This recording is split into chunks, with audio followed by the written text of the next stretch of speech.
Okay, we got the shaft in here right now, and what I've done is, if you got it in, and you have to kind of tuck it down in here at an angle and go up underneath this cam right here, and we put it in. And now what we do is you got to line up the bolt hole.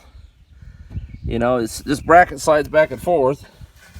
As you can see, I got it out. So I'm gonna lift this up, put this back in the hole here, and you're trying to figure out your new spacing, which we figured out here. See, the roller's gonna ride right in the center where we want it to when the washers are all the way in.